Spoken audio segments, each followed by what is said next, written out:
Hi, Aletha here with Create Your Future. Today, we are going to talk about you have the power to predict your future. Neville Goddard says, but if you apply this law, the law of assumption, you can predict your future. Feel a new mood rise within you. Sustain it. And soon you will see people embody that mood. In other words, what do you want? Create that within yourself. Use your imagination. Create an imaginal act. See yourself being that. Feel that. Let it be vivid. Stay with it. Loop it over and over until it feels natural and real. And then you know then that it's been impressed on the subconscious mind. And then during the time that it takes, like the gestation period, support it with your mental diet, your inner conversations, your intentions. Do not flip-flop back and forth. Stay with it exactly as you've chosen it to be, and it will be reflected out of you. You can predict that it will leave you, project that out of you, and be reflected back to you in like manner from whatever source or person or thing you projected it onto. Example. There was a time, many years ago, where I didn't feel very appreciated, loved at all at my work environment or respected. Very important things. And then it occurred to me, well, every week I would go, and every time I went to work, I would anticipate being treated that way. And then it occurred to me one day that, you know what? I created that because that's how I view myself inside. It was a self-concept issue. And when I realized that they were only reflecting back to me what I was putting out of me according to how I felt about myself, that I wasn't feeling valued, I wasn't feeling appreciated, I wasn't feeling that I was good enough to for whatever reasons in that environment, in that situation. So I decided, okay, so I created this. There's no one to blame. You know, no matter what they've said and done, those are things that were projected out of me and onto them. And they had no choice but to conform because I'm in control of this reality. So they were only conforming to my inner thoughts about myself. So I changed the thoughts too. They love me. They adore me. They respect me. They value me. I'm a crucial part of that workforce. And I stayed with that for an entire weekend. When I went back to, and of course, I had a little mental image or imaginary act, and I supported it then the whole time, staying on top of my mental diet.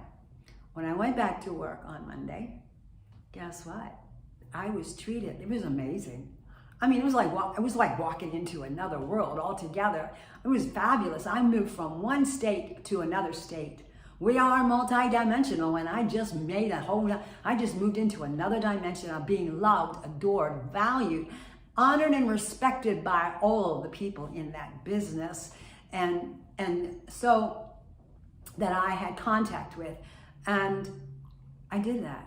I created that. I uncreated what I had originally created, which was not what I wanted to experience, to what I did want to experience.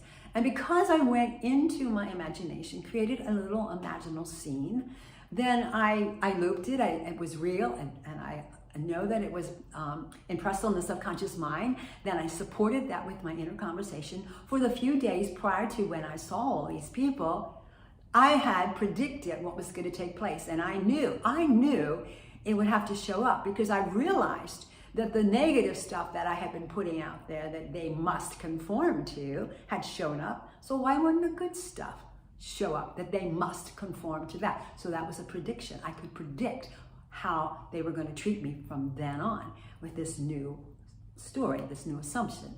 And that's what happened. And it's still good to this day. So they even threw me a birthday party a couple of weeks later, and it wasn't one of those office protocol things that you have to do. It was spontaneous, filled with love, joy, and happiness, and genuine. So we can alter our states of being. We can move dimensionally into some other dimension with people, and we can predict that it's going to happen because we know how the law of assumption works. So I had another situation where there were some issues with my new neighbors, and they put floodlights in. One went over a backyard, fine, perfect, not a problem for me. The other one shone right in my house. I have a large house with big windows, lots of them. And this floodlight was brilliant. So my house was illuminated, and it was on like all night long. And it just became nerve-wracking to be constantly illuminated inside. When it was nighttime, I didn't want all that light in my house at night. So what do I do? I like my new neighbors. They're kind and nice. I didn't want to be a grumpy new neighbor to them. And so I decided I'm going to just change this internally through the law of assumption, through my thoughts. So I use a technique that Neville uses. Remember when the light shone in my windows, illuminating my house, and I felt so frustrated. I felt so upset about it. But now it's gone, so then I only did that for a day or so. Doesn't take long. Supported it every time I would feel upset. And it was, this was an irritation. So every time that light would come on at night, I had to really stay on top of my mental diet and say, no, I remember when that light used to shine in my windows and illuminate my entire house.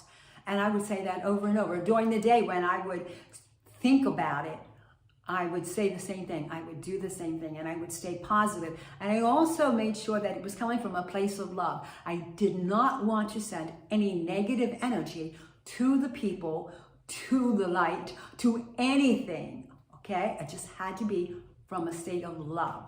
All right, so, and I had to work on that some because I felt frustrated, and that's not coming from a state of love. So, but remembering when helped me so much. Well, a day or two, or even maybe the day that the light stopped shining in my house. Well, earlier in that day, I was walking across the dining room and the big windows that literally do face that floodlight. And I was thinking of doing my I remember when, and then I heard my internal voice, my higher self say, he's taking care of it. I knew exactly what that meant. I knew that I was being told, because why? We can predict our futures, that the person next door, the new neighbor, was going to take care of that light. It was a done deal. So then I was rejoicing, like, yes, yes, yes, yes. That night, I was doing stuff around the house, and all of a sudden I realized, I'm not glowing. The light's not on. And it was so exciting. So I quickly ran and looked out one of the windows in the back. And yes, the one spotlight or floodlight was on the lower parts of the yard, which was perfectly fine, but the one that was facing my house was not on. And all I had said was, I want the light, remember when the light didn't shine on my house, and it wasn't shining on my house. Remember when the light shone on my house, and which was another way of saying it did, but now it's not. And that's why it would manifest for me to be not shining on my house. So anyhow, then I decided, okay, this is so cool. And the next day I want to talk to him. So I made an intention that we would run into one another and see each other and have a conversation. And it was just to say, I was just going to simply say, the light hasn't been on. And then I thought that would help lead into, conversation about that light and explain my situation, because I don't think we assume whatever we think people think, they are. So I was thinking he had no idea that my house was being so illuminated by his floodlight. And anyway, when I did, he saw me and he yelled at me, and I went over to say hi and stuff. So we started talking, and the first word, I didn't get to say anything. The first words out of his mouth is, I took care of that light. I took care of that light. The same words I heard in my house the day before, the day before. So from my higher self, I took care of that light. And then he told me what had happened and why. And then I was able to express, what was happening in my house. And he was like, oh my gosh, yeah. So we worked out in everyone's best interest of the situation. We worked it out to be in each person's best interest. It worked for him, it's working for me. It was peaceful. And it was a fun conversation too. Super nice people. And I wanted to keep it that way. I didn't want to be confrontational with anybody, or go in with a heart of love and then have the egos of other people. And again, I could assume that, right? I could place that meaning that, oh, when I go to them with a heart of love, they're going to react in a very negative way. And if I did do that, then of course they would. But I always kept that intention in my heart that he would always respond to me in love, in kindness, and just neighborly friendliness. And so that is how you predict your future. You want to know what the outcome of something is going to be. You create it, so you will know what it is, and you stick with it with your mental diet, and it will show up. You can predict your future with your SP. How do you want them to treat you? Figure it out in your head, your thoughts, your imaginal act. Loop it, feel it, create it into a mood. That's what he says, rise up into a mood, then sustain that mood with your inner conversation and your intentions, and you know that it will be projected out of you, and then it will be reflected back. Whatever they're doing to you now, whatever they're saying to you now, is nothing more than the reflections of things you've pushed out of yourself. Just like me with the work environment. They were treating me badly, in my opinion, because I was thinking and assuming that they didn't like me, that they didn't respect me, that they didn't value me as a valuable employee. When I changed my thoughts on how I viewed myself in that environment, then they conformed to my new thoughts and treated me with the love that the love that I was now projecting out, and the respect and the kindness and all that good stuff. And the same way with the neighbor in the light. It worked itself out, and I didn't have to deal with an ego. You never have to deal with ego. It doesn't even exist unless you choose it to. The same way with SPs and third parties. They don't exist unless you choose to give them your energy, unless you choose to think about them all the time, unless you choose to become absorbed in that and immerse yourself in the fact that, oh, he's got a third party. There's another person that he loves more than me.